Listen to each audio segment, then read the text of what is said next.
छेदन हुए जीव बंध का, जहाँ नियत निज निज चिन्ह से, वहाँ छोड़ना इस बंध को, जीव ग्रहण करना शुद्ध हो।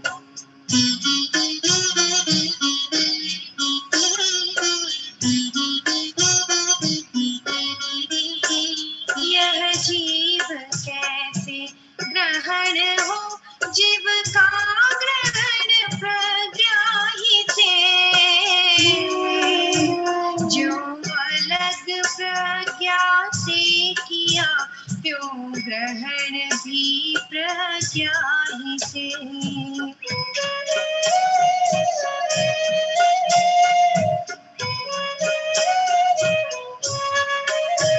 कर ग्रहण प्रज्ञा से नियत, चेतक है सो मैं ही हूँ।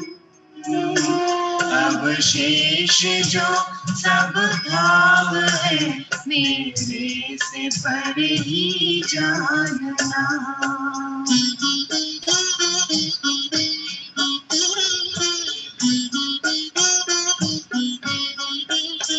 कर ग्रहण प्रज्ञा से नियत, दृष्टा है सो मैं ही हूँ। अवशेष जो सब भाव है, मेरे से पर ही जानना।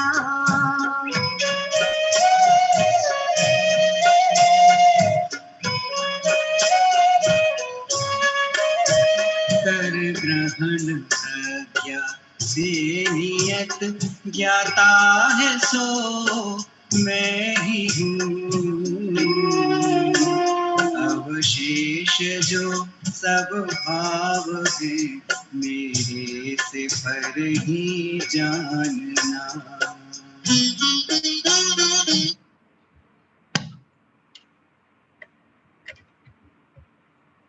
हाँ चाचा जी प्रारंभ कर दीजिएगा आप।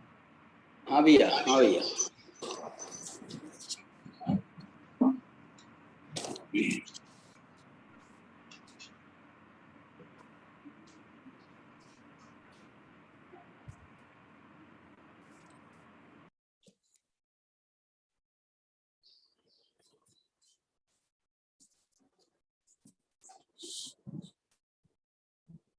नमो अर्हन्ताणम्, नमो सिद्धाणं, नमो आयरीयाणम्, नमो वज्रायाणम्, नमो लोये सौवसाहूणम्।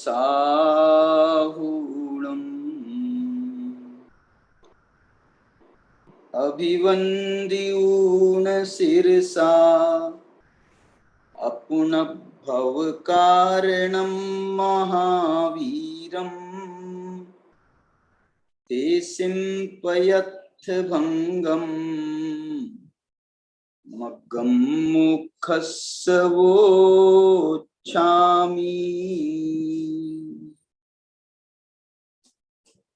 पंचास्तिकाय संग्रह के द्वितीय महाधिकार, जिसका नाम आचार्य अमृतचंद्र देव ने द्वितीय श्रुत स्कंध ऐसा नाम दिया है। पहले अधिकार का नाम प्रथम श्रुत स्कंध और दूसरे अधिकार का नाम द्वितीय श्रुत स्कंध। अब ये जो प्रथम श्रुत स्कंध माने क्या बोलते हैं ना अपन, प्रथम श्रुत, ये जो धरसेनाचार्य ने प्रथम श्रुत क्या बोलते हैं, श्रुत पंचमी के अवसर पर हम लोग कहते हैं ना, उनने प्रथम श्रुत की वाचना करी, फिर द्वितीय श्रुत की वाचना इन्होंने करी, गुणधर आचार्य ने।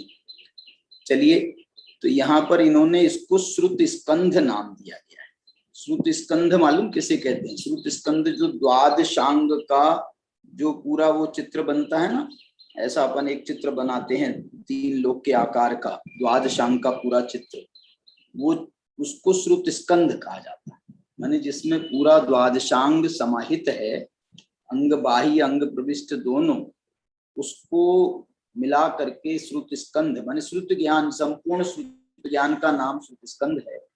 यहाँ पर इन्होंने जो भाव रखा है प्रथम श्रुत स्कंध और द्वितीय श्रुत स्कंध, इसका अर्थ यह है कि प्रथम दृष्टि में जो हमें जिन चीजों का विशेष रूप से ज्ञान होना चाहिए, ऐसे पंचास्तिकाय षड्द्रव्य का, उसको उन्होंने प्रथम श्रुत स्कंध में रखा है। और जो हमारे आत्महित से सीधे कनेक्टेड हैं, माने वास्तव में ये अध्यात्म का विषय है। षड्द्रव्य पंचास्तिकाय द्रव्यान योग के पार्ट हैं, लेकिन वो आगम परंपरा की व्याख्या है, इसलिए उसको प्रथम श्रुत स्कंद के स्थान पे रखा है। और ये जो तत्व ज्ञान है, 9 तत्वों की और 9 पदार्थों की जो चर्चा है, ये द्वितीय श्रुत स्कंद के स्थान पे रखा है, क्योंकि इसका सीधा संबंध हमारे आत्महित से है। इसलिए इसको अध्यात्म की शैली में हम कह सकते हैं। इन्होंने इसको श्रुत स्कंध नाम दिया है। और इन्होंने क्या नाम दिया है ये ध्यान नहीं दिया मैंने, क्या नाम जयसेनाचार्य ने, देखो एक बार मैं देख के, 1 मिनट में आपको देख के बता रहा हूँ।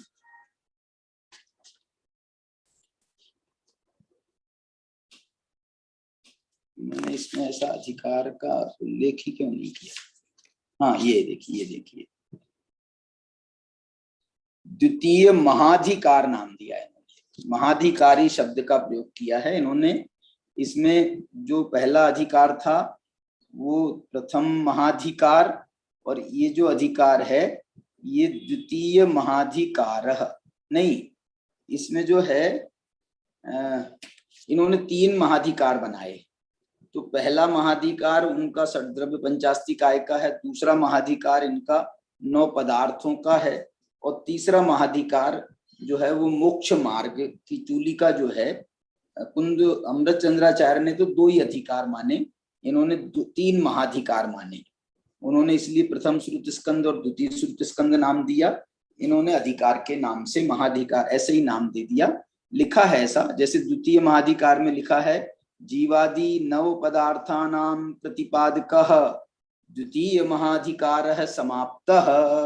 ये इन्होंने जो 153 नंबर की गाथा पूरी हुई थी, जब उस समय उन्होंने ये मंतव्य दिया था, फिर 154 गाथा से मोक्ष मार्ग की चूली का प्रारंभ हो गई। चलिए अब यहाँ पर हम ये कहना चाह रहे हैं कि 160 नंबर की गाथा जो व्यवहार मोक्ष मार्ग की प्ररूपक है, इसकी चर्चा अपन ने विस्तार से लगभग 2 दिनों में हमने अमृतचंद्राचार्य की टीका का पारायण किया था। इस टीका में बहुत सारा भाव तो वही अमृतचंद्राचार्य की टीका का है, लेकिन 1-2 विशेष बातें जो इसमें आई हैं वो हम विशेष रूप से ध्यान देते हैं। आज मैंने जो इसका समाचार वो बनाया था, ऐड बनाई थी, उसमें ये उल्लेख किया है। आज का विषय जो है, मुख्य विषय आज का क्या है, तो आज का मुख्य विषय है सम्यक दर्शन और सम्यक ज्ञान की अपेक्षा गृहस्थ में और तपोधन में कोई अंतर नहीं है। आज का ये मुख्य विषय है, क्योंकि जो है ऐसी बहुत चर्चाएं होती रहती हैं कि भैया जो है सम्यक दर्शन भी जो है गृहस्थों का अलग होता है, मुनियों का अलग होता है। गृहस्थों को तो व्यवहार सम्यक दर्शन होता है, निश्चय सम्यक दर्शन तो मुनिराजों को ही होता है, वो तो 7वें गुण स्थान में ही होता है। 4थे आदि गुण स्थानों में गृहस्थों को निश्चय सम्यक्त्व का अधिकार नहीं है, वगैरह वगैरह बहुत सारी बातें कहते हैं। लेकिन ये जो बात जिन जयसेनाचार्य के आधार पर कही जाती हैं, वही जयसेनाचार्य इस बात का प्रतिपादन यहाँ पर कर रहे हैं। ये बहुत मार्मिक, इसलिए ये स्थल जो है बहुत ध्यान देने योग्य स्थल है। 160 नंबर की गाथा है, देखो मैं इसका थोड़ा सा आपके सामने पूरा पढ़ता हूँ। उत्थानिका उन्होंने ये बनाई है, यद्यपि पहले जीवादि 9 पदार्थों की पीठिका व्याख्यान के प्रसंग पर सम्मतम नाण जुदम ये ग्रंथ निकाल लेना, जयसेनाचार्य का ग्रंथ निकालना सुदर्शन जी, जयसेनाचार्य का ग्रंथ जो कल्पना बेन वाला है। हाँ, तो यद्यपि पहले जीवादि नव पदार्थों की पीठिका व्याख्यान के प्रसंग पर सम्मतम नाण जुदम इत्यादि द्वारा व्यवहार मोक्ष मार्ग का व्याख्यान किया था, तथापि यह निश्चय मोक्ष मार्ग का साधक है ऐसा बताने के लिए फिर से उसे कहते हैं। मैंने ये व्यवहार मोक्ष मार्ग की चर्चा पहले भी की जा चुकी हमने, और वो 106 और 107 नंबर की गाथा जो अपन ने पहले पढ़ी थी वहां पर उन्होंने उसका व्याख्यान किया था। यहाँ पर इन्होंने उसका स्मरण किया। मजेदार बात यह है कि अमृतचंद्राचार्य का जो संकेत है वो 107 नंबर की गाथा की तरफ है, और जो जयसेनाचार्य का संकेत है वो 106 नंबर की गाथा की तरफ है। अमृतचंद्राचार्य ने तो संकेत मात्र किया है कि पूर्वोत्तिष्ठ ऐसा लिखा था, लेकिन वहां उन्होंने कोई ऐसा उसका कोई, जैसे इन्होंने पहला चरण लेकर के बात करनी सम्मतम नाण जुदम इत्यादि, मैंने तुमको भ्रम नहीं रहे कि कौन सी गाथा की हम बात कर रहे हैं, तो इसलिए उन्होंने सीधा सीधा यहाँ पर उसका संकेत कर दिया। तो इससे तो क्लियर हो गया ये सम्मतम नाण जुदम 106 नंबर की गाथा है, लेकिन जो उन्होंने संकेत किया पूर्वोद्दिष्ट कहा था, तो उसकी टीका करते हुए जो हमारे हिम्मत भाई हैं उन्होंने 107 नंबर की गाथा का संकेत वहां पर दिया है पुस्तक में, और भी लोगों ने काम किया होगा अमृतचंद्राचार्य की टीका में, उसमें देखना चाहिए। उसमें उन्होंने इसमें 107 नंबर की गाथा का उल्लेख किया है क्या, वो हम देखेंगे।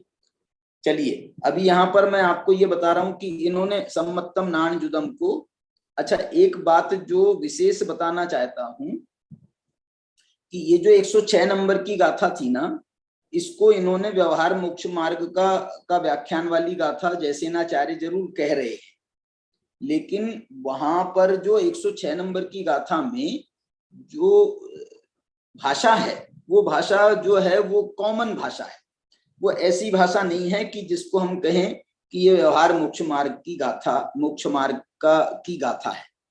क्यों? क्योंकि जैसे ये जो अपन गाथा 168 जो आपके सामने आ रही है ना, 168 माने ये अमृतचंद्राचार्य की 160 नंबर की गाथा है, इसमें तो उन्होंने स्पष्ट मूल गाथा में संकेत किया है कि व्यवहारो मुख्य मग्गोत्ती, ये व्यवहार मोक्ष मार्ग है, लेकिन वहां पर ऐसा संकेत नहीं है। वहां पर जो उन्होंने कहा था वो ये कहा था कि सम्मत नाण जुत्तम चारितम राग दोष परिहीनम, मतलब उस निश्चय मोक्ष मार्ग की तरफ भी उसके संकेत जा रहे हैं। सम्यक दर्शन ज्ञान से सहित जो चारित्र है, जो राग द्वेष से रहित है, उसे मोक्ष का मार्ग कहते हैं। वो भव्यों को होता है, लब्ध बुद्धिनम होता है, जिन्होंने लब्धियों को प्राप्त किया है, लब्धि रूपी बुद्धियों को प्राप्त किया है, उसको जो है, और भव्य हो जो, उनको ही ये होता है, ऐसा इन्होंने कहा है। लेकिन 107 नंबर की गाथा भी जब हम देखते हैं, उसका भी संकेत कोई व्यवहार मोक्ष मार्ग की सर्वथा तरफ है ऐसा भी नहीं। क्यों? क्योंकि वहां पर लिखा सम्मतम सद्दहनम भावाणम, भावाणम से अपन ने निकाला था कि व्यवहार मोक्ष मार्ग है, और तेसिम अधिगमो नानम, और चारित्रम संभाव, उन्होंने चारित्र को संभाव कहा था, और संभाव कहा तो ये निश्चय मोक्ष मार्ग की तरफ भी जा रहा है। और विषयेषु विरूढ़ मग्गाणम, माने उसमें ये भी उन्होंने का संकेत किया था कि ये विरूढ़ मग्गाणम का मतलब है कि जो मार्ग में विशेष रूप से रूढ़ हुआ है, ये जो है चारित्र को उसी का ना, जो स्थिरता का नाम चारित्र है। इस प्रकार से ये 106-7 नंबर की गाथा की चर्चा अपन ने पहले की है, तो उसका यहाँ पर उन्होंने संकेत किया है सम्मतम नाण जुदम ये कह करके। तथापि यह निश्चय मोक्ष मार्ग का साधक है ऐसा बताने के लिए फिर से उसे कहते हैं। अब ये जो निश्चय मोक्ष मार्ग का साधक किस प्रकार है, ये बात का अमृतचंद्राचार्य ने भी बहुत सुंदरता के साथ में उन्होंने उसकी स्थापना की थी, अपन ने यहाँ पर पढ़ी भी है 2 दिन से। और यहाँ अब जो ये गाथा जयसेनाचार्य की टीका हम पढ़ रहे हैं, उन्होंने भी उसका बहुत अच्छी तरह से विस्तार किया है, कि ये किस प्रकार से व्यवहार मोक्ष मार्ग निश्चय मोक्ष मार्ग का साधक कहलाता है। देखो मैं ये कहना चाह रहा हूं कि व्यवहार मोक्ष मार्ग यदि निश्चय मोक्ष मार्ग का साधक है तो ही वो व्यवहार नाम पाता है। माने इसको हम इस भाषा में कहें कि यदि व्यवहार निश्चय के साथ है तो ही वो व्यवहार नाम पाता है। ये तो सामान्य भाषा हो गई। तो व्यवहार मोक्ष मार्ग निश्चय मोक्ष मार्ग में कैसे घटाएंगे कि व्यवहार मोक्ष मार्ग यदि निश्चय मोक्ष मार्ग के साथ है तो उसका व्यवहार मोक्ष मार्ग नाम पड़ेगा, अन्यथा उसका व्यवहार मोक्ष मार्ग नाम भी नहीं पड़ेगा। इसमें एक और गुंजाइश ये मानी जाती है, टोडरमल जी ने इसके संकेत किए हैं। वो क्या है कि ये व्यवहार 2-3 प्रकार का होता है। जैसे मैंने अभी आपको कल भी बताया था, सहचर व्यवहार, पूर्वचर व्यवहार और उत्तरचर व्यवहार। अब देखो सम्यक दर्शन के हम पूर्वचर व्यवहार, सहचर व्यवहार और उत्तरचर व्यवहार की यदि हम बात करें तो सम्यक दर्शन का पूर्वचर व्यवहार क्या होगा बताओ। सम्यक दर्शन का पूर्वचर व्यवहार है 5 लब्धियां।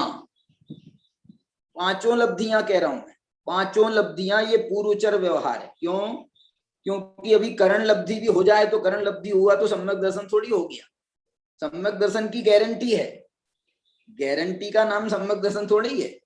तो वो जो सम्यक दर्शन है वो तो अंतर्मूर्त के बाद होगा, करण लब्धि के अंतर्मूर्त के बाद होगा।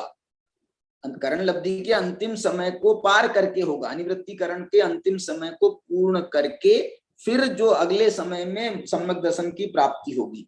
तो ये हुआ उसका पूर्वचर व्यवहार। अब आप सहचर व्यवहार की बात करें तो ये सम्यक दर्शन जब तक रहेगा इस जीव के साथ में तब तक ये जो सम्यक इसका जो व्यवहार है ये उसके साथ में रहता है। अब एक दूसरी बात समझना, सम्यक दर्शन तो सिद्ध भगवान के पास भी है, लेकिन ये जो व्यवहार है ये व्यवहार वहां नहीं है। सम्यक दर्शन के साथ में व्यवहार होता है, ये सहचर व्यवहार की भी गारंटी नहीं है। ये सहचर व्यवहार जो है व्यवहारिक है, तो व्यवहारिक अवस्था जब होगी तभी ये व्यवहार लागू पड़ेगा। तो ये व्यवहारिक अवस्था 3 गुण स्थानों में ही लागू पड़ती है, 4थे गुण स्थान में, 5वें गुण स्थान में और 6ठे गुण स्थान में। 7वें के ऊपर जो है वो तो शुद्धोपयोग रूप दशा मानी गई है, इसलिए वहां पर ये व्यवहार सम्यक दर्शन तो है लेकिन वो सम्यक दर्शन का व्यवहार नहीं है। अब विचार करें हम सम्यक दर्शन का सहचर व्यवहार क्या होता है। तो ये जो सम्यक दर्शन का सहचर व्यवहार है ये 4थे, 5वें, 6ठे सम्यक दर्शन का बोल रहा हूं। सम्यक दर्शन के सहचर व्यवहार में 4थे में, 5वें में और 6ठे में भी कोई अंतर नहीं है। क्या बोला? ना निश्चय सम्यक दर्शन में कोई अंतर है 4थे, 5वें, 6ठे में। निश्चय सम्यक दर्शन का तो अंतर हम 4थे से लेकर के सिद्धों तक के एक समान कह सकते हैं। लेकिन अभी यदि व्यवहार के साथ की बात करें तो जो निश्चय सम्यक दर्शन 4थे गुण स्थान वाले को है वही 5वें वाले को है, वही 6ठे वाले को है, वही आगे 7वें से लेकर सिद्ध भगवान तक है। एक बात हो गई। अब व्यवहार सम्यक दर्शन की बात करें तो ये व्यवहार सम्यक दर्शन जो है ये भी 4थे में, 5वें में और 6ठे में तीनों गुण स्थानों में ही व्यवहार सम्यक दर्शन की जो स्थूल विचारणा है वो रहती है। तो ये जो है इसमें भी कोई अंतर नहीं है, ये कह रहा हूं मैं। और ये सम्यक दर्शन का जो व्यवहार माना गया है इस व्यवहार को व्यवहार सम्यक दर्शन अथवा व्यवहार सम्यक्त्वाचरण चारित्र ऐसा उसको कहा जा सकता है। सम्यक्त्वाचरण चारित्र है ये, और ये सम्यक्त्वाचरण चारित्र में कोई अंतर नहीं है, न सम्यक दृष्टि को, न पंचम गुण स्थान सम्यक दृष्टि से लेकर के मुनि तक। इस बात के मैं संकेत आपको देना चाहता हूं। इस बात को इन्होंने जो लिखा है आप इसको एक बार पढ़ लेते हैं, मैं आपको पढ़ के सुनाता हूं, फिर आपको मैं बताना चाहता हूं। अभी इसका उत्तरचर व्यवहार भी बताना चाहता हूं। इसी सम्यक दर्शन का पूर्वचर व्यवहार हो गया 5 लब्धि के रूप में, सहचर व्यवहार हो गया ये 25 दोषों से रहित पने को, 8 अंगों से सहित पने को, और ये 8 मदों से रहित पने 25 दोषों में आ जाएंगे। 8 मदों से रहित पना, 8 क्या नाम है, 8 मदों से रहित हैं, 8 अंगों से सहित हैं, है ना। अष्ट अंग अरु दोष 25, 3 संक्षेपे कहिए, तो उन्होंने 8 अंग के जो विरुद्ध दोष है ना, तो उनको दोष में शामिल कर लिया और उनसे रहित। तो 8 दोष माने शंका कांक्षा आदि 8 दोष, और 8 मद माने जो वो 8 मद हैं, मदन रूप को, मदन ज्ञान को, धन मद को, तो वो मद में आ गए, और 6 अनायतन आ गए और 3 मूर्ताएं आ गई। इनसे जो रहितपना है, ये इस व्यवहार में सम्यक दृष्टि और मुनि भगवान, मुनि भगवंत, इनमें कोई अंतर नहीं है। जो अंतर है जो अंतर है वो चारित्र की, व्यवहारिक चारित्र में अंतर है, और निश्चय चारित्र में भी हम अंतर कहेंगे, क्योंकि निश्चय चारित्र चौथे वाले को 1 कसाय चौकड़ी के अभाव का है, पंचम वाले को 2 कसाय चौकड़ी के अभाव का है, छठे वाले को 3 कसाय चौकड़ी के अभाव का है। तो वहां निश्चय चारित्र में भी अंतर है, उसकी निश्चय चारित्र की जाति में नहीं, निश्चय चारित्र की जो क्या बोलना चाहिए उसको, क्वांटिटी है, क्वांटिटी में अंतर है। और जाति का अंतर भी कहेंगे तो हम ये कह सकते हैं ना, ये वाली जाति कि इसको, इनको सिर्फ सम्यक्त्वाचरण जाति का तो चारित्र है। देश जो संयमाचरण चारित्र नाम की चारित्र की जाति है, वो अभी उनको नहीं मानी गई। देश संयमाचरण पंचम वालों को माना, सकल संयमाचरण छठे सातवें वालों को माना, तो इस प्रकार से व्याख्या है। तो ये चारित्र का अंतर है। देखो, मैं आपको यहां से जयसेन आचार्य से इसको पुष्ट कराना चाहता हूं आपको। जयसेन आचार्य क्या कह रहे हैं, देखो अब आप सुनो। ये मैं आपको सीधे टीका में ले जा रहा हूं, आप नहीं तो गाथार्थ भी देख लो। इसका एक इनका बहुत अच्छा ये जो है छंद इन्होंने बनाया है, कल्पना बेन ने, उसको अपन देख सकते हैं। धर्मादिका श्रद्धान सम्यक ज्ञान पूर्वांगादिका चारित्र चेष्टा तपो में व्यवहार है मोक्ष मार्ग का। धर्मादिका श्रद्धान सम्यक ज्ञान पूर्वांगादि का, धर्मादि का श्रद्धान और पूर्वांगादि का ज्ञान, और चारित्र चेष्टा तपों में, और तपों में जो चेष्टा है वो चारित्र है, इसका नाम व्यवहार मोक्ष मार्ग है, इसका नाम व्यवहार मोक्ष मार्ग है। इस प्रकार की, इसी को गाथार्थ में उन्होंने बताया है। अब मैं आपको टीकार्थ बताता हूं। टीकार्थ इसको थोड़ा सा ऊपर कर लेंगे। धर्मादि का श्रद्धान सम्यक्त्व है, उनका अधिगम ज्ञान है, और 12 प्रकार के तपों में चेष्टा चारित्र है। यहां इनका विस्तार करते हैं। ठीक है, यहां तक बात हो गई। अब आगे देखो, सम्यक दर्शन सम्यक ज्ञान। वीतराग सर्वज्ञ प्रणीत जीवादि पदार्थ के विषय में सम्यक श्रद्धान और ज्ञान। अब देखना, ये जो सम्यक श्रद्धान और ज्ञान है, वीतराग सर्वज्ञ प्रणीत जीवादि पदार्थ के सम्यक विषय में सम्यक श्रद्धान और ज्ञान है। और ये बताना चाह रहा हूं कि ये जो है, ये व्यवहार सम्यक दर्शन ज्ञान की व्याख्या है। क्यों? क्योंकि ये पूरी गाथा ही व्यवहार मोक्ष मार्ग की है, तो इसलिए इसमें श्रद्धान भी व्यवहार आएगा, ज्ञान भी व्यवहार आएगा। अब इसके आगे का शब्द जो है, ये माने समस्त जैन समाज को ये ध्यान देने के लिए है। ये दोनों गृहस्थ और तपोधन मुनिराज के समान हैं। कौन? वीतराग सर्वज्ञ प्रणीत जीवादि पदार्थ के विषय में सम्यक श्रद्धान, और ज्ञान को इन्होंने डायरेक्ट कह दिया। तो ज्ञान में आप वो ले सकते हैं, पूर्वांगादि का ज्ञान, पूर्वांगादि का ज्ञान। आप देखो ना, मैं ये कहना चाह रहा हूं आपको, यद्यपि ये द्वादशांग का ज्ञान के लिए जो क्या नाम मुनिराजों को होता है, लेकिन यही द्वादशांग का ज्ञान वहां पूर्ण द्वादशांग का ज्ञान कह रहा हूं, वहां उनको भी होता है, इंद्रादि को भी होता है, अहम इंद्रादियों को होता है, सर्वार सिद्धि के देवों को होता है, और मैंने अभी पढ़ा शायद लोकांतिक देवों में भी इसका ज्ञान पाया जाता है। माने ज्ञान के मामले में उन्होंने ऐसा रिस्ट्रिक्शन नहीं लगाया है कि नहीं ये तुम्हारा ऐसा व्यवहार चारित्र होगा तभी तुमको ज्ञान की जो है संभावना बनेगी, तुमको ये जो है मुनि बनोगे तभी तुमको ज्ञान की संभावना होगी। माने ये बात ऐसी है ही नहीं, बल्कि ये बात ऐसी है कि ज्ञान और श्रद्धान वो तो ये कहना चाहते हैं बल्कि भैया कि चारित्र के मार्ग में जाने के पहले आप खूब विचार करके जो है आपको हम पूरी तरह से इसका ज्ञान कराएंगे, और अच्छे से आपका श्रद्धान जम जाए तो आप इसके चारित्र के मार्ग में आगे बढ़ना। मतलब मैं इसमें इसको रोकने के लिए नहीं कह रहा हूं, ये यदि आप सच्चा सम्यक श्रद्धान और सम्यक ज्ञान करेंगे तो आप चारित्र की ओर तो और दौड़े दौड़े आपके कदम जाएंगे, दौड़े दौड़े कदम जाएंगे। चारित्र के लिए रोकने की बात नहीं कर रहा हूं मैं, लेकिन श्रद्धान और ज्ञान के बिना वो जो देखो श्रद्धान का तो भाव ऐसा है कि इसमें जो है बहुत अपवाद का प्रसंग नहीं बनता है। क्यों? क्योंकि सम्यक दृष्टि जो है ना अविरति माना गया है, इसलिए अविरति जब है चौथे गुण स्थान में, जब अविरति है तो अब तुम अविरति तो वो खुद ही कह रहा है कि मैं अविरति हूं, तो अब उसमें तुम और कौन से तुम उस पर आरोप लगाओगे, उस पर कौन से दोष लगाओगे, आप उस पर कौन से दोषारोपण लगाओगे? कोई आपके पास में कोई अधिकारी नहीं है।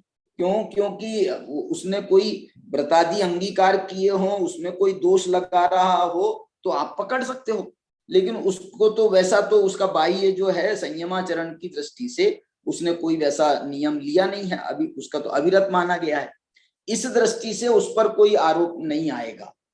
लेकिन लेकिन यदि आपने श्रद्धान और ज्ञान के बिना आप चारित्र अंगीकार करोगे ना, सम्यक श्रद्धान और ज्ञान के बिना चारित्र अंगीकार करोगे तो आप कदम पर चारित्र में दोष पैदा करोगे, कदम पर चारित्र में दोष पैदा करोगे श्रद्धान ज्ञान के बिना। इसलिए ये श्रद्धान और ज्ञान का जो अधिकार है ये उसके पहले ही है। अभी तो कई मामलों में तो ऐसा भी सुनने में आता है कि ज्ञान ही नहीं होने देना चाहिए, ज्ञान गृहस्थों को अधिकार नहीं है ज्ञान का, ये पढ़ने का अधिकार नहीं है, वो पढ़ने का अधिकार नहीं। मैं एक बात पूछ रहा हूं आपको, वो इंद्र को जब द्वादशांग का ज्ञान हुआ, द्वादशांग का 12 अंग 14 पूर्व का उसको ज्ञान हुआ है, अब एक इसको बताओ मेरे को कि उसको जो है इसमें कौन सा शास्त्र छूटा हुआ? अभी तो हम कहते हैं ना, हम कुछ मैंने उसके समझ लो कोई वो भी मिल जाते हैं, उदाहरण भी कई जगह मिल जाते हैं, उसका अर्थ समझना चाहिए कि उतनी पवित्रता के साथ में उसका अध्ययन मनन किया जाए तो उसमें उसका दोष नहीं है। लेकिन हम जो है एकदम मना करते हैं। कई, अभी मैं नाम नहीं ले सकता हूं, लेकिन कई ऐसे लोग कहते हैं हमारे को तो भैया उनने ऐसा नियम दिला दिया है कि तुम ये समय सारादि ग्रंथ नहीं पढ़ोगे, उनने ऐसा नियम दिला दिया है कि ये धवलादि ग्रंथ तुम नहीं पढ़ोगे, ये सब पढ़ना जो है आपको अधिकार नहीं है, आपको इसका अधिकार नहीं है, ये नहीं पढ़ोगे, वो नहीं पढ़ोगे। मैं ये कह रहा हूं ये द्वादशांग का ज्ञान इंद्र से लेकर के अहमिंद्र तक के इनको सब है, ये सब व्रती हैं क्या या मुनि तपस्वी हैं, कौन है? तो इसलिए ये इसका रोक तो ज्ञान के क्षेत्र में रोकना तो ये अपराध की श्रेणी है, ज्ञान के क्षेत्र में रोकना तो अपराध की श्रेणी, बल्कि ये कहा जाता है पहले दीक्षा लो फिर शिक्षा देंगे पहले दीक्षा लो फिर शिक्षा देंगे। अरे कैसी बात कर रहे हो आप? पहले दीक्षा ले लेंगे उसके बाद में शिक्षा दोगे, और उसके बाद में उसको नहीं पटा नहीं गमा तो आप तो बोलोगे दीक्षा तूने ले लिए। ये जो विधान है ये कितना उचित है। मैं आप पूरा समाज इस पर यदि विवेकी समाज है विचार करे कि ये जो सोच है ये कितनी उचित है। इस दृष्टि से ये जयसेनाचार्य का जो मंतव्य है, और दूसरी बात ये कि इस मामले में ज्ञान श्रद्धान के मामले में गृहस्थ और तपोधन बराबर हैं। इसका अर्थ मालूम क्या हुआ? इसका अर्थ और बताऊं इसको, और एक दूसरी व्याख्या से मैं बताना चाहता हूं कि जब अतिचार कहे गए ना, सम्यक दर्शन के ज्ञान के अतिचार कहे गए, सम्यक दर्शन के अतिचार कहे गए। तत्वार सूत्र में एक सूत्र है, क्या नाम उसका, श्रद्धा कांक्षा विचिकित्सा अन्य दृष्टि प्रशंसा संस्तवा सम्यक दृष्टेर अतिचारा। ये तत्वार सूत्र का सूत्र है, 7वां अध्याय का सूत्र है ये। हाँ है, शंका कांक्षा विचिकित्सा अन्य दृष्टि प्रशंसा संस्था। हाँ हाँ, सम्यक शंका कांक्षा निर्विचिकित्सा माने विचिकित्सा और अन्य दृष्टि प्रशंसा, अन्य दृष्टि प्रशंसा, अन्य दृष्टि प्रशंसा संस्तवा सम्यक दृष्टेर अतिचार। माने वहां पर सूत्र में भी ये शब्द प्रयोग है, सम्यक दृष्टि के अतिचार। और अब इसमें जो दूसरी बात कहना चाह रहा हूं, ये अतिचार जितने चौथे गुण स्थान में लगते हैं उतने ही 5वें गुण स्थान में माने हैं, उतने ही 6ठे गुण स्थान में भी माने। 7वें गुण स्थान को शामिल नहीं करना। क्यों नहीं करना 7वें गुण स्थान को? 7वां गुण स्थान शुद्धोपयोग का गुण स्थान है, वो अतिचारों का गुण स्थान नहीं है। वो तो उसने तो व्रतों का भी अतिक्रमण कर दिया है, व्रतों का अतिक्रमण करके पहुंच गया है। व्रतों में अतिचार क्या करेगा? व्रतों का तो ऊपर गया है उसकी सीढ़ी भी पार करके, इसलिए वहां अतिचार की कोई संभावना नहीं है। शुद्धो और सम्यक दृष्टि भी जब जैसे उपसम सम्यक्त्व का काल है वो अतिचारों में नहीं आता है। छायिक सम्यक दृष्टि हो जाए चौथे गुण स्थान वाला, उसको अतिचार नहीं होते। ये जो अतिचार कहे हैं ये वाले अतिचार बोल रहा हूं, शंका कांक्षा विचिकित्सा अन्य दृष्टि प्रशंसा संस्तवा वाले अतिचार छायिक सम्यक दृष्टि को चौथे गुण स्थान में नहीं होते, चौथे में भी नहीं होते। और 6ठे गुण स्थान में क्षोभसम सम्यक दृष्टि हो तो उसको होते हैं, हो सकते हैं। बताओ, चौथे वाले को नहीं हो रहे हैं उपसम छायिक सम्यक्त्व के काल में, लेकिन क्षोभसम सम्यक्त्व के काल में तो उसको भी होते हैं। लेकिन उसको भी इनका मतलब लेवल जो है ना सम्यक्त्व का, इसमें सम्यक्त्व प्रभावित होता है, इसमें सम्यक्त्व का गुण माना गया है। उपसम सम्यक्त्व और छायिक सम्यक्त्व में ये सम्यक्त्व का गुण है। और ये क्षयोपसम सम्यक्त्व जो है, ये क्षयोपसम सम्यक्त्व ये अपने आप में कह रहा है, इसका मालूम सम्यक्त्व का दूसरा नाम क्या है? क्षयोपसम सम्यक्त्व का दूसरा नाम टोडरमल जी ने दिया है, समल तत्वार्थ श्रद्धान। समल तत्वार्थ श्रद्धान। और इसमें जो कहें हम तत्वार्थ सूत्र आदि में, उसमें कहा है सराग सम्यक दर्शन, इसको लिखा गया है। और ये छायिक सम्यक दर्शन को वीतराग सम्यक दर्शन लिखा गया है। उपसम सम्यक दर्शन की मैं गौणता कर रहा हूं यहाँ पर, लेकिन जो है छायिक सम्यक दर्शन को वीतराग सम्यक दर्शन लिखा है, उपसम सम्यक दर्शन को उन्होंने सराग सम्यक दर्शन लिखा है। उपसम सम्यक्त्व को भी सराग में डाला है क्योंकि उसका भी वो जो है ना सत्ता से नाश नहीं हुआ है उसका, इस कारण से उसको भी उन्होंने सराग सम्यक दर्शन में ही डाला है। अब देखो क्या विशेष बात कह रहे हैं। ये मतलब इस बात को यदि हम नहीं ध्यान देंगे ना, तो हम जो है ना ऐसे भेद करते रहेंगे, भेद करते रहेंगे। मैं एक बात आपको बोलता हूं, ऐसे बहुत इतिहास में प्रमाण है, ऐसे इतिहास में प्रमाण है कि बड़े बड़े मुनियों को भी गृहस्थ विद्वानों ने पढ़ाया है। क्या बोला? अरे अब आप कोई बोलो, अरे मुनियों को वो गृहस्थ विद्वान पढ़ाएगा तो ये तो बड़ा धर्म संकट, ऐसा ये सब व्यवहारिक बातें ऐसी की जा रही हैं। बोले इसमें तो बड़ा धर्म संकट हो जाएगा, वो पढ़ाने वाले हो जाएंगे, तो वो पढ़ाने वाले तो बड़े पद में हो गए, उनका पद बड़ा हो गया, उनका अध्यापक का पद हो गया, उनका जो है वो उनका छोटा पद हो गया। इसलिए जो है नियम ये बना दो कि यदि कोई मुनि हो तो उनको पढ़ाने वाले जो हैं वो मुनि ही होंगे। मैं तो ये कह रहा हूँ फिर वो मुनि में भी आप जो है उसमें भी और छोटा बड़ा भेद निकाल देना, क्योंकि फिर वो मुनि जो है वो बाद वाले जूनियर मुनि हैं कि सीनियर मुनि हैं, तो सीनियर जूनियर को पढ़ाएंगे। ये सारा ये जो है ना, ज्ञान के क्षेत्र को ऐसा मत बांटो, ज्ञान के क्षेत्र को रहने दो, इन सब से इसको अलग रहने दो। ज्ञान का क्षेत्र अलग है। अरे ज्ञान नहीं, श्रद्धान के क्षेत्र में कह रहा हूं मैं। श्रद्धान छायिक सम्यक दृष्टि यदि गृहस्थ है और मुनि क्षोभसम सम्यक दृष्टि है, तो चारित्र में बहुत आगे बढ़े हुए माने जाएंगे, चारित्र में आगे बढ़े हुए माने जाएंगे। छठा सातवां गुणस्थान ही है उनका भी, लेकिन छायिक सम्यक्त्व की अपेक्षा से ये चतुर्थ गुणस्थान वर्ती बड़ा माना जाएगा। इसका एक और प्रमाण बताऊं मैं आपको, बहुत बहुत जोरदार प्रमाण बता रहा हूं मैं आपको। उसका प्रमाण है तत्वार सूत्र में 9वें अध्याय का अंतिम सूत्र। उस सूत्र में उन्होंने गुण श्रेणी निर्जरा के स्थान निर्धारित किए, गुण श्रेणी निर्जरा के स्थान निर्धारित किए। पहला उन्होंने स्थान माना सम्यक दृष्टि। ये सम्यक दृष्टि जो है ना, ये इसको क्षोभसम सम्यक दृष्टि समझना, उपसम क्षोभसम समझ लो, दोनों समझ सकते हो। तो ये सम्यक दृष्टि का पहला स्थान है। दूसरा स्थान श्रावक, सम्यक दृष्टि श्रावक।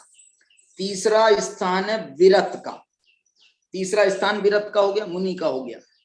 चौथा स्थान बताओ क्या है?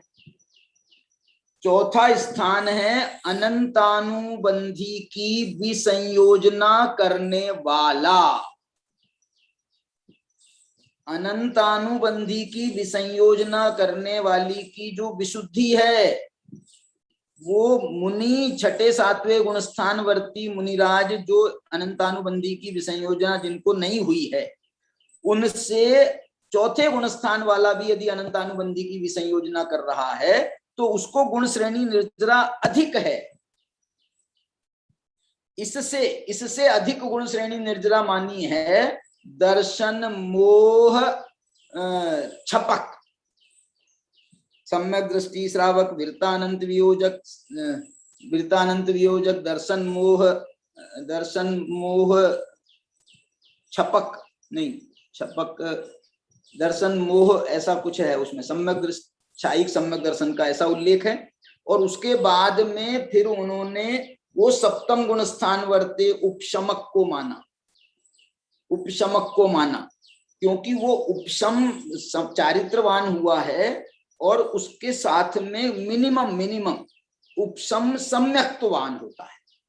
तो जो उपशम सम्यक्त्व का काल है, बहुत छोटा काल है उपशम सम्यक्त्व का, उपशम चारित्र का, तो उतने काल में उसकी जो विशुद्धि है वो छायिक सम्यक्त्व के बराबर है। और यहाँ पर वो उपशमक है तो छायिक उपशम चारित्रवान भी है। इस दृष्टि से उसकी गुण श्रेणी निर्जरा ज्यादा मानी है छायिक सम्यक दृष्टि से भी, छायिक सम्यक दृष्टि से भी उसकी निर्जरा ज्यादा मानी है। और उससे ज्यादा निर्जरा मानी है जो छपक श्रेणी आरोहण करता है उसकी मानी है। और उससे ज्यादा फिर उनने मानी है 12वें गुणस्थान वर्ती की, उससे ज्यादा उन्होंने फिर नहीं, उससे ज्यादा 11वें गुणस्थान वर्ती की मानी, उससे ज्यादा फिर उनने 12वें गुणस्थान वर्ती की मानी, उससे ज्यादा फिर उनने 13वें 14वें गुणस्थान वर्ती की मानी। ऐसे करके उन्होंने, और सिद्धों को मालूम है बिल्कुल निर्जरा नहीं मानी। क्यों? नवलगुण जी, सिद्धों को बिल्कुल निर्जरा नहीं मानी। अरे मोक्ष हो गया अभी भी निर्जरा कराते रहोगी क्या? सिद्धों को तो, उनको तो मोक्ष हो गया है, इसलिए संवर निर्जरा से पार हो गए हैं, संवर निर्जरा से भी पार हो गए हैं। बहुत सुंदर।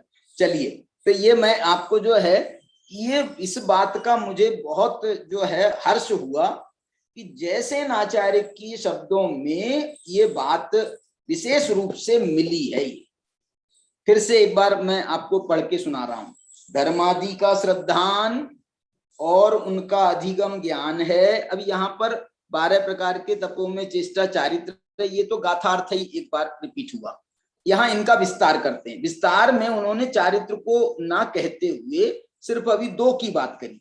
वीतराग सर्वज्ञ प्रणीत जीवादि पदार्थ के विषय में सम्यक श्रद्धान और ज्ञान ये दोनों गृहस्थ और तपोधन मुनिराज के समान हैं। इसकी संस्कृत में पढ़ के आपको सुनाता हूं। वीतराग सर्वज्ञ प्रणीत जीवादि पदार्थ विषये सम्यक श्रद्धानम ज्ञानम च इति उभयम, ये दोनों गृहस्थ तपोधनयो, गृहस्थ हो या तपोधन हो, उनके समानम, उनको समान माना गया, समान माना गया। ये बहुत बड़ी बात है। इसके बाद में कह रहे हैं अब चारित्र की बात करते हैं। चारित्रम तपोधना नाम आचारादि, जो इसमें लिखा, आगे बढ़ाओ इसको भैया, मैं संस्कृत पढ़ रहा था। हाँ देखो, ये इसकी हिंदी पढ़ता हूं आपके सामने, और नीचे ले लो।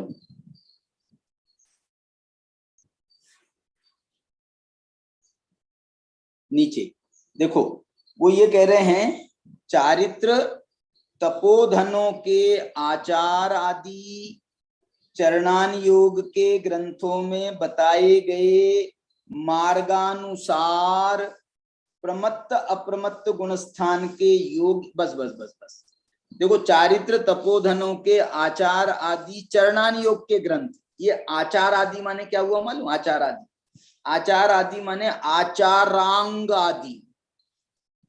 जो पहला अंग है ना, पहलो आचार अंग बखानु, तो ये आचार आदि माने आचारांग आदि। अब ये जो अपना मूलाचार आदि ग्रंथ है ना, ये समझ लो, ये आचारांग का ही प्रतिनिधित्व कर रहे हैं, आचारांग का ही एक प्रकार से उसमें लाक्षणिकता आ रही है उसमें। ये इसलिए इसको अपन उसमें डालेंगे। इसमें आप डालना है मूलाचार डालो, मूलाराधना डालो, और क्या है, मूलाचार प्रदीप है आप, और ये तो मूलाचार से संबंधित हो गए। फिर उसके बाद में आपका अनगार धर्मामृत है, भगवती आराधना है, ऐसे ऐसे जो ये ग्रंथ है ना, ये तो मूल ग्रंथ है। इसके बाद में परवर्ती ग्रंथ और भी लिखे गए चारित्र के, माने मुनियों के चारित्र के संबंध में, वो सब भी इसमें शामिल आप कर सकते हो। इसमें मतलब आपका रत्नकरण श्रावकाचार शामिल नहीं होगा इसमें पुरुषार्थ सिद्धि उपाय शामिल नहीं होगा, क्योंकि इसमें विशेष रूप से मुनियों के आचार की प्ररूपणा होना चाहिए। एक बात और संक्षेप में बता करके आगे बढ़ता हूं। मूलाचार हो चाहे पुरुषार्थ सिद्धि उपाय, उधर आपका अनगार धर्मामृत हो या सारगार धर्मामृत हो, कोई भी ग्रंथ हो आचार का, सब ग्रंथों का जो पहला अध्याय है वो है सम्यक दर्शन का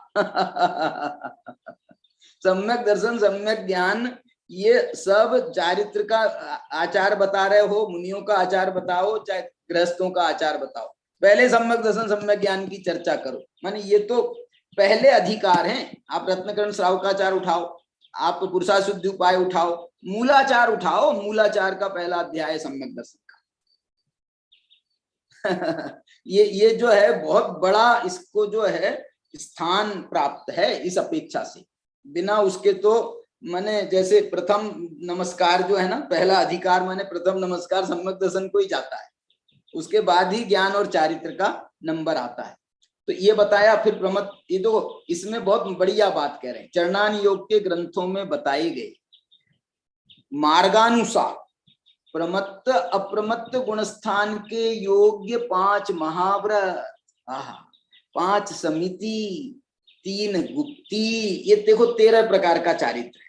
इन्होंने क्या किया, 13 प्रकार का चारित्र और 28 मूल गुण रूप जो व्यवहार चारित्र है, दोनों को मिला करके ये कथन कर रहे हैं। क्यों? क्योंकि 13 प्रकार के चारित्र में षड आवश्यक नहीं आता है, लेकिन इन्होंने षड आवश्यक को भी डाला है। तो यह षड आवश्यक उन्होंने 28 मूल गुणों से उठाया है। लेकिन एक बात जरूर है कि ये षड आवश्यक को भी उन्होंने एक बहुत बड़ा उसको स्थान देते हुए यहाँ पर शामिल किया है। मतलब 13 प्रकार का चारित्र बताने के बाद 5 महाव्रत, 5 समिति, 3 गुप्ती बता दिया उन्होंने, उसके बाद भी उन्होंने षड आवश्यक को अलग, और बाकी को 7 गुणों को नहीं बताया, 5 इंद्रिय विजय को नहीं बताया, 5 इंद्रिय विजय को भी नहीं बताया, लेकिन षड आवश्यक को बहुत बड़ा स्थान दिया है। क्यों स्थान दिया मालूम? अरे ये षड आवश्यक की क्रियाएं, ये जो है ना 5 समितियां हैं, 3 गुप्तियां हैं, इनका तो आप जो है ऐसा, माने मैं वैसा कहना चाह रहा हूं, षड आवश्यक, इनको आवश्यक नहीं नाम दिया गया। महाव्रत को, समितियों को, गुप्तियों को आवश्यक नाम नहीं दिया गया, लेकिन जो उनकी रूटीन दिनचर्या है, उस दिनचर्या में ये षड आवश्यकों का तो उनके बिल्कुल स्थान फिक्स है, टाइम फिक्स है उनका। वो आपको वो सब, ये आवश्यक माने क्या होता है, इसकी आवश्यक की व्याख्या आप नियम सार से सुनो। नियम सार जो ग्रंथ है ना, नियम सार, रमेश जी, नियम सार ग्रंथ है ये, इसका दूसरा नाम है आवश्यक सार। क्यों? क्योंकि वो पूरे ग्रंथ में आप 12 अधिकार उठा करके देखो, वो सब षड आवश्यकों का ही के नाम से अधिकार लिखे गए हैं। सामायिक नाम का अधिकार है, इसको समाधि अधिकार उन्होंने परम समाधि अधिकार नाम दिया। प्रतिक्रमण का अधिकार, प्रत्याख्यान का अधिकार, और क्या नाम उसका, भक्ति अधिकार। ये भक्ति जो है, भक्ति अधिकार माने परम भक्ति अधिकार है ना, ये पहला आवश्यक है, पहला नहीं दूसरा। समता समारे थुति उचारे, तो जो भक्ति अधिकार है उसको उन्होंने शामिल किया इसी। और सामायिक माने पहला अधिकार है, उसके लिए उन्होंने समाधि नाम का अधिकार लिखा है। इसलिए ये जो है ना पूरा आवश्यकों का ही विस्तार है। प्रायश्चित आदि जो हैं, ये जो है ना प्रतिक्रमण, प्रत्याख्यान, आलोचना जो अधिकार उन्होंने लिखे, उसका सामूहिक नाम एक प्रायश्चित के नाम से है, प्रायश्चित के नाम से उनका सामूहिक है। और ये जो आपका भक्ति अधिकार रखा है, ये बाकी इन 6 आवश्यकों का इनका सामूहिक अधिकार एक परम आवश्यक अधिकार नाम का अधिकार लिखा है। 3 आवश्यकों का समूह प्रायश्चित है और 6 आवश्यकों का समूह परम आवश्यक नाम का अधिकार। इसलिए जो नियम सार जो इसलिए कहा जाता है ना कि कुंदाचार्य की ये दिनचर्या की डायरी है, उनकी दिनचर्या की डायरी है नियम सार। और उनने तो कहा मैं तो अपनी भावना के लिए, मैंने अपने पर्सनल नोटिंग के लिए लिखा था, अब तुम लोगों ने उसको छपा दिया। हाँ बोलो नवल गुण जी, बोलो क्या बता रहे हो? आपका अनम्यूट करो ना। ये मुनियों का 6 आवश्यक की होता है ना, फिर वो 3 आवश्यक क्या है, ये 3 आवश्यक बढ़ गए क्या? नहीं, देखो मैं ये कह रहा हूँ 6 आवश्यकों में 3 आवश्यक जो हैं वो है प्रतिक्रमण, प्रत्याख्यान, आलोचना। तो ये जो 3 आवश्यक हैं, इन तीनों का एक सामूहिक नाम है प्रायश्चित। माने ये प्रायश्चित के ही अंग है, प्रतिक्रमण प्रायश्चित का ही अंग है, आलोचना प्रायश्चित का ही अंग है, प्रत्याख्यान। तो एक, इसलिए एक अधिकार उन्होंने सामूहिक बनाया और फिर 3 का विस्तार किया। फिर उन्होंने वो पूरे 6 आवश्यकों का विस्तार करने के बाद में एक सामूहिक अधिकार, आवश्यक अधिकार भी लिखा, परम आवश्यक अधिकार। अच्छा। और मजेदार बात ये कि ये जो 6 आवश्यक हैं, इनका तो हम मुनिचर्या में तो एक व्यवहारिक स्थान है, दिनचर्या में उनका व्यवहारिक स्थान है। लेकिन टोटल अपने कुंद भगवान कह रहे हैं कि इनको, इस दिनचर्या के 6 आवश्यकों को व्यवहारिक मत रहने दो, इनको निश्चय बनाओ, इनका इसमें निश्चय आराधना आपकी साधना होनी चाहिए। आलोचना करते समय उसका नाम क्या दिया उनने? निश्चय आलोचना का परम आलोचना नाम दिया है, निश्चय आलोचना नाम दिया है, परमार्थ है ना। और कहीं परमार्थ प्रतिक्रमण लिखा है, कहीं निश्चय लिखा है, और कहीं पर 3 शब्दों के प्रयोग है उनके। 3 शब्दों, निश्चय भी, परमार्थ भी, और एक जगह तो उन्होंने परम, अकेला परम भी है। तो एक जगह तो उन्होंने ये सब निश्चय, परमार्थ क्या शब्द प्रतिक्रमण के लिए है या किसके लिए है, उनने दोनों चीजों को जोड़ करके भी अधिकार का नाम लिखा है। अब वो तो जो उसके टीकाकार जो हैं, वो बड़े बड़े बड़े जो हैं भावना वाले पदम प्रमलधारी देव मुनिराज, उनको ऐसी, माने कुंद भगवान ने नियम सार ग्रंथ अपनी भावना के लिए बनाया, और पदम प्रमलधारी देव ने ये विचार किया कि वैसे तो भैया ग्रंथ आदि लिखने का अधिकार तो आचार्यों को है, लेकिन पद्मप्रमलधारी देव ने कहा कि मेरे से तो रहा नहीं जा रहा मेरे से तो रहा नहीं जा रहा है, इसलिए मैं भी अपनी भावना के लिए बनाता हूँ। अब तुमको इसका उपयोग करना हो तो करना, नहीं करना हो मत करना। मैंने तो अपनी भावना के लिए, उनने भी अपनी भावना के लिए बनाया। ऐसे बहुत कम ग्रंथ मिलते हैं भाई साहब, जो मुनियों के द्वारा लिखित हों, ऐसे कम ग्रंथ मिलते हैं और उनको जोरदार तरीके से मान्यता भी हो, ये बात है, विशेष रूप से बात है। चलिए, तो यहाँ पर जो है ये होने के बाद में मैं ये कह रहा, ये ने एक तो मुनियों का बताया, फिर उन्होंने कहा कि गृहस्थों के उपासकाध्ययन आदि ग्रंथ में बताए गए मार्गानुसार पंचम गुण स्थान के योग। इसमें उन्होंने चारित्र में उन्होंने 2 गुण स्थान वालों का उल्लेख किया, 5वें और 6ठे वालों का। अब इसमें ध्यान देना, जब उन्होंने सम्यक दर्शन की बात करी थी, सम्यक दर्शन ज्ञान की बात करी थी, तो वहां उनने गृहस्थ और तपोधन लिखा था, तो वो गृहस्थ का मतलब पंचम गुण स्थान वाला नहीं, वहां गृहस्थ का मतलब जो है वो पंचम वाला भी है, चौथा वाला भी है। हाँ। लेकिन यहाँ जब चारित्र का उन्होंने विशेष उल्लेख किया, तो यहाँ संयमाचरण के 2 भेद हैं। कुंद कुंद भगवान ने खुद किए संयमाचरण के 2 भेद, देश संयमाचरण, सकल संयमाचरण। तो वो आप चारित्र पाहुड़ देख लो उठा करके। इसलिए ये बताना मैं चाह रहा हूं कि ये गृहस्थ तपोधन का प्रयोग किया है। ये गृहस्थ तपोधन का मतलब यहाँ पंचम गुण, ये पंचम गुण स्थान यहाँ नहीं, सम्यक दर्शन ज्ञान के प्रसंग में। चारित्र के प्रसंग में जरूर आप 5वां और 6ठे गुण स्थान का भेद कर सकते हैं। ये सम्यक दर्शन सम्यक ज्ञान में तो उन्होंने 4थे 5वें 6ठे का तो छोड़ो, उन्होंने तो बिल्कुल सिद्धों तक का कोई भेद नहीं है, ऐसा सिद्धों तक का कोई भेद नहीं है। निश्चय सम्यक दर्शन की अपेक्षा व्यवहार सम्यक दर्शन तो जब तक व्यवहार है तभी तक रहेगा।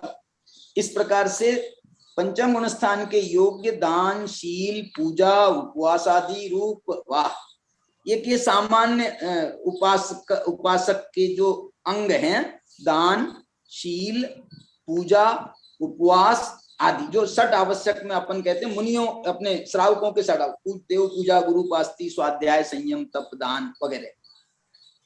अब इसको और दूसरी श्रेणी में जाएं तो दूसरी श्रेणी में ये दार्शनिक पहली प्रतिमा, व्रतिक दूसरी प्रतिमा आदि, एकादश निलय, वाह वाह वाह वाह, क्या शब्द दे रहे हैं, एकादश निलय रूपम। निलय, एकादश स्थान है ना, वो स्थान, स्थान माने घर और घर माने निलय तो एकादश स्थान रूपम। अब देखो, मैं ये कहता हूँ गुण स्थान भी स्थान रूप है, वास्तव में गुण स्थान भी स्थान रूप है। और मैं तो एक बार ऐसा कहा था मजाक में कि कुल मिलाकर के यदि हम ये स्थान देखें ना, तो 11 स्थान हो गए पंचम गुण स्थान के और 14 गुण स्थान हो गए ये आपके टोटल। तो यदि ये 11 गुण स्थान, 11 प्रतिमाओं के स्थानों को इसमें मिला देवें तो ये 25 स्थान हो जाएंगे, 25 हो जाएंगे या 24 समझ लो क्योंकि पंचम गुण स्थान के ये 11 भेद हो गए, इसलिए जो है पंचम गुण स्थान को अलग से नहीं लेंगे। तो 13 + 11 = 24 स्थान, 24 तीर्थंकरों के ऐसे हो जाते हैं। ये बड़ा, माने मैं ये कहना चाह रहा हूं कि मुनियों के गुण स्थानों को देखो ना, 6ठे से लेकर के 14वें गुण स्थान तक के इतने 9 स्थान दिए उनको, मुनियों के स्थानों को, और जरा जरा से भेद करके अधःकरण का, फिर अपूर्वकरण का, 1-1 मिनट के भी गुण स्थान नहीं है, ये 1-1 मिनट के भी नहीं है बोल रहा हूं उनको अलग स्थान दे रहे हैं। और ये श्रावकों के जो स्थान है ना, इनका समय मालूम क्या है, इनका समय 1-1 प्रतिमा का बोल रहा हूं मैं, 1-1 प्रतिमा का समय पूर्वों का भी समय है। जैसे उनकी आदिनाथ की आयु थी ना 84 लाख पूर्व की, तो आप समझ लो ये 8 बरस कम 84 लाख पूर्व 1-1 प्रतिमा का भी समय माना जा सकता है। 1-1 प्रतिमा का भी क्या मतलब, कि किसी ने मतलब 8 वर्ष की उम्र में दर्शन प्रतिमा को धारण किया, पहली प्रतिमा को, और वो उसके बाद में वो उसकी जिंदगी भर चलती रही, 84 लाख गुरु की आयु है, जब तक चलती रही, और अंतिम समय में वो उसने दीक्षा ली अथवा नहीं ली, और हो सकता है वहीं से उसका समाधि मरण हो जाए। तो ये जो है एक ही प्रतिमा, कोई दूसरी प्रतिमा में रहे तो इतने काल रह सकता, कोई तीसरी प्रतिमा में रहे तो इतने काल रह सकता, बहुत लंबा लंबा काल है। कोई हार्ड एंड फास्ट इसके नियम नहीं है शास्त्र में विहित कि इतने दिन में आपको एक प्रतिमा से जो है दूसरी प्रतिमा में जाना ही पड़ेगा। गुणस्थान के लिए नहीं है। आप वो तो चौथा गुणस्थान का जो पीरियड है वो तो भवों भवों चल रहा है, भवों भवों चलता है। चौपसम माने 66 सागर का चौपसम सम्यक्त का, छाइक सम्यक्त का तो अनादि अनंत सादी अनंत है, लेकिन चौपसम सम्यक्त का 66 सागर है। इसका मतलब क्या हो गया कि 2 सरवार सिद्धि के भव आ गए कि नहीं आ गए?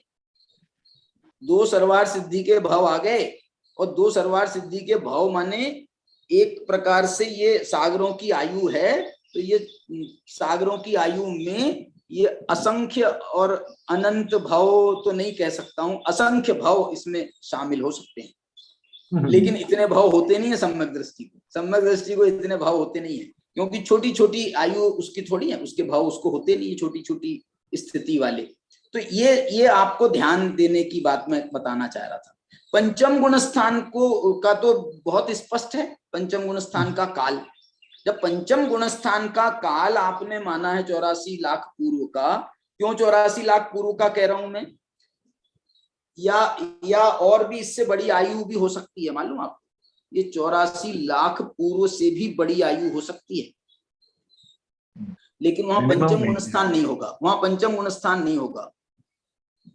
अब ये जो स्वयंभू रमण समुद्र कर्म भूमि में जो है ना, ये आयु नहीं है बड़ी, कर्म भूमि की आयु छोटी है, भोग भूमि की आयु बड़ी है, मनुष्य तिर्यंचों की भी, लेकिन उसमें गुणस्थान चौथा ही है।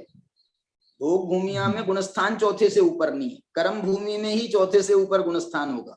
तो गुणस्थान बड़ा हो सकता है, लेकिन आयु वहां की कम है। तो अलग अलग स्थितियां हैं। तो ये जो है एक एक प्रतिमा के इतना इतना काल हो सकता है। फिर इसके बाद में एकादश निलय स्थान प्रतिमा रूप इस प्रकार व्यवहार मोक्ष मार्ग का लक्षण है। अब इसमें जो और बाकी बता रहे हैं कि ये स्वपर प्रत्यय रूप है, ये अपन ने इसकी चर्चा कर ली है। स्वपर प्रत्यय पर्याय के आश्रित माने ये जो चर्याएं है ना, व्यवहारिक चर्याएं, ये व्यवहारिक सम्यक दर्शन हो, ज्ञान हो या चारित्र हो, ये सब स्वपर प्रत्यय है।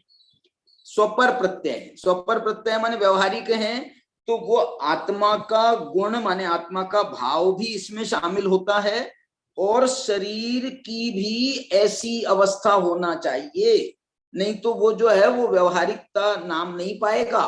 आप बोलो साहब मैं तो अंदर से भाव से ब्रह्मचारी हूं, भाव से ब्रह्मचारी, अब बाहर में तो अब जो हो सो हो, ऐसे होता है क्या? पागल हो गया है क्या?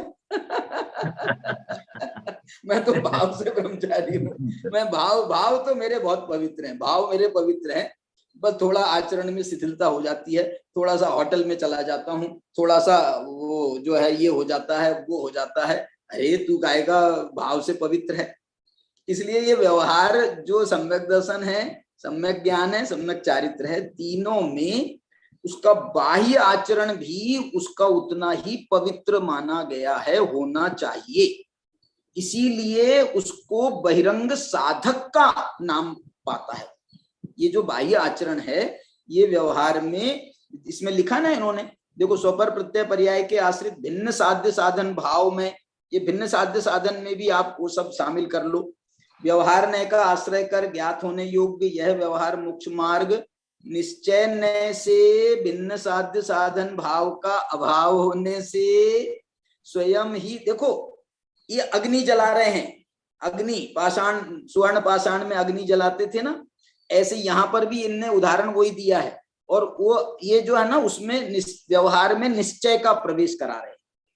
स्वयं ही निज शुद्धात्म तत्व के सम्यक श्रद्धान, शुद्धात्म तत्व के सम्यक श्रद्धान ज्ञान अनुष्ठान रूप से परिणमन करने वाले भव्य जीव को भी सुवर्ण पाषाण को अग्नि के समान निश्चय मोक्ष मार्ग का बहिरंग साधक होता है, ऐसा सूत्रार्थ है। इसमें मतलब आपको साधक पने का अर्थ समझना चाहिए। साधक पने का अर्थ बिल्कुल ये नहीं है कि शरीर की जो अवस्था है वो हमको आगे बढ़ाएगी।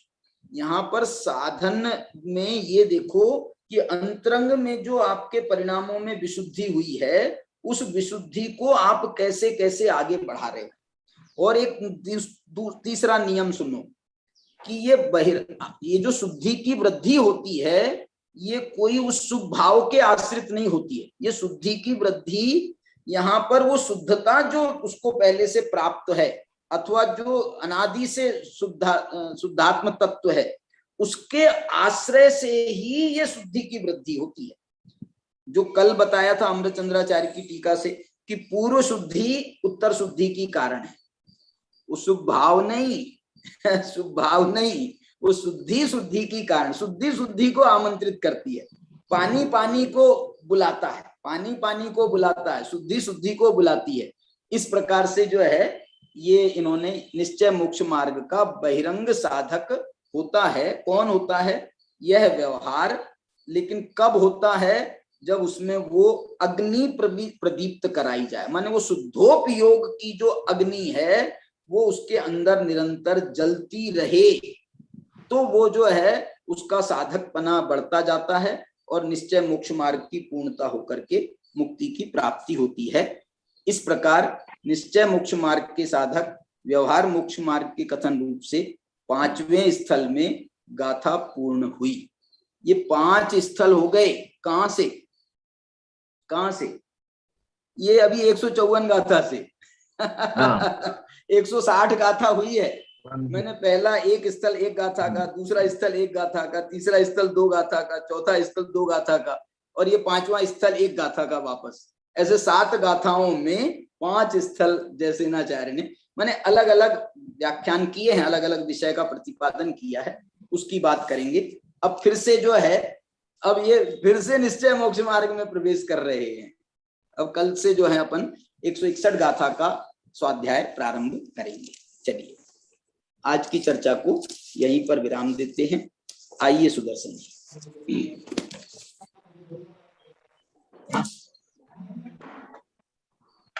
आज हम आचार्य जयसेनाचार्य की टीका पर बहुत विस्तार से चर्चा कर रहे थे। आचार्य ने पंचास्तिकाय ग्रंथ को महाअधिकार से संबोधित किया है। इसमें जो अधिकार है उसको महाअधिकार से उन्होंने संबोधित किया है। आज हम द्वितीय महाअधिकार का प्रसंग पर चल रहे थे, निश्चय मोक्ष मार्ग की चर्चा कर रहे थे। आचार्य ने इसे द्वितीय श्रुत स्कंद नाम से भी विभूषित किया है, ऐसा भी नाम उन्होंने दिया है, द्वितीय श्रुत स्कंद।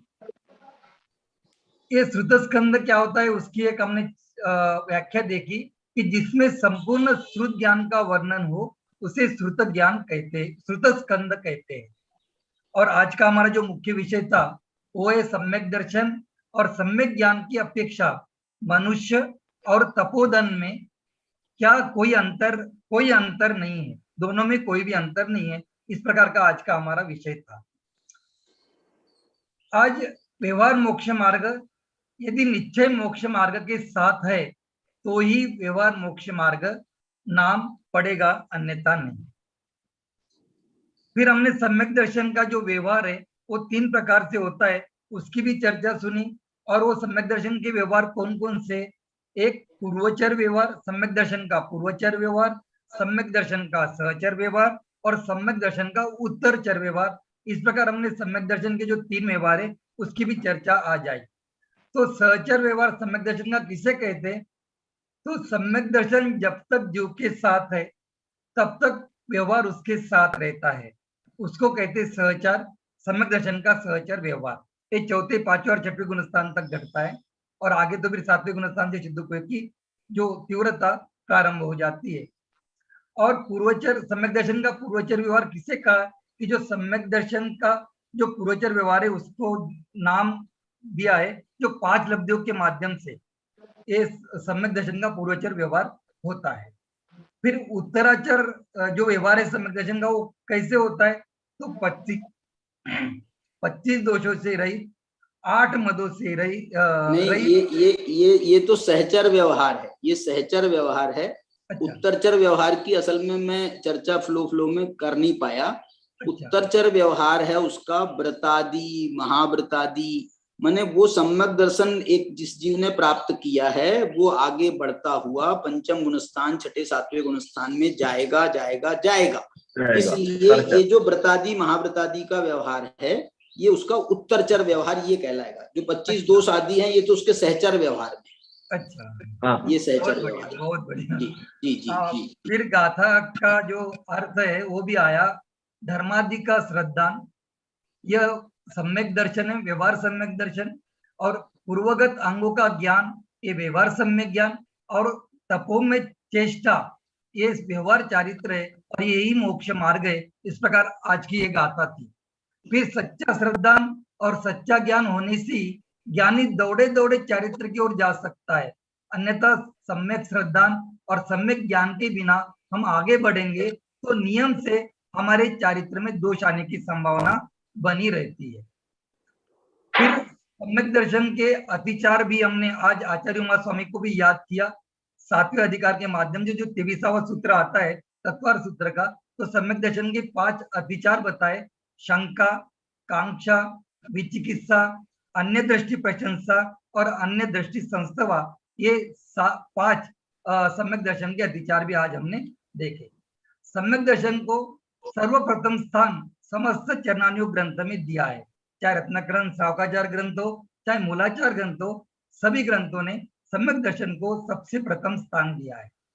फिर हम आवश्यकी की और भी चर्चा कर रहे थे, तो नियमसार जो ग्रंथ है उस नियमसार का आज हमने अपर नाम भी देखा। नियमसार का अपर नाम है आवश्यक सार। इसमें आचार्य ने 12 अधिकारों में जो विस्तार किया है, उन्होंने पूरा आवश्यकों का ही विस्तार किया है। ये तो एक आचार्य कुंद कुंद भगवान की दिनचर्या की डायरी है, ऐसा भी हम नियमसार को कह सकते हैं। उन्होंने 3 आवश्यक का जो सामूहिक नाम है वो प्रायचित्त अधिकार दिया है, और बाकी के जो 3 आवश्यक का सामूहिक नाम उन्होंने परम आवश्यक अधिकार इस प्रकार दिया है। एक बहुत अच्छा शब्द आया 11 प्रतिमाओं को आचार्य जैसनाचार्य ने दिया, एकादश निलय। 11 प्रतिमाओं के बहुत सुंदर नाम आज हमने पढ़ा कि उसको नाम दिया है आचार्य ने एकादश निलय। फिर आगे चर्चा है कि व्यवहार सम्यक दर्शन, व्यवहार सम्यक ज्ञान और व्यवहार चारित्र में बाह्य आचरण भी हमारा यथा योग्य होना ही चाहिए। और अंत में बात आई कि साधक किसे कहते हैं, कि अंतरंग परिणामों की विशुद्धि कैसे बढ़ेगी, इसकी ओर हमारा जो उपयोग रहता है, जो ध्यान रखा जाता है, वही वास्तव में साधक कहलाता है। इस प्रकार आज की हमारी चर्चा का मुख्य अंश था और प्रवचन का सारांश था। सभी को जय जी। बहुत सुंदर, बहुत सुंदर समग्र विषय सुदर्शन जी ने प्रस्तुत किया। अब अपन जिनवाणी स्तुति करेंगे। हाँ सुदर्शन जी, जिनवाणी स्तुति कराइए। अनंत धर्मनस्तत्वं पश्यन्ति प्रत्यगात्मना, अनेकांतमयी मूर्ति नित्यमेव प्रकाशताम्। जिनवाणी के ज्ञान से सूझे लोकालोक, सोवानी मस्तक नमो सदा देता हूँ दो। 3 बार पंच परमेश्वर का स्मरण करें।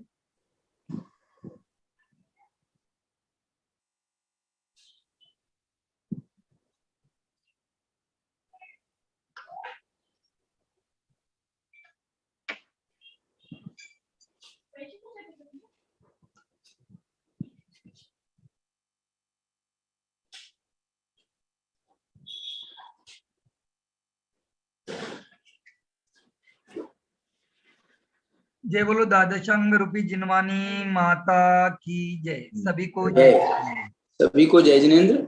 आज हमारे साथ में चित्ती जैन इंदौर से वो भी जुड़ रही थी, और सुरेश भैया डायमंड हैं, रमेश भैया हैं, नवल गुंड जी हैं, सुदर्शन जी हैं, और सभी सुमन लता जी भी थी, और सभी लोग, सभी को जय जिनेन्द्र।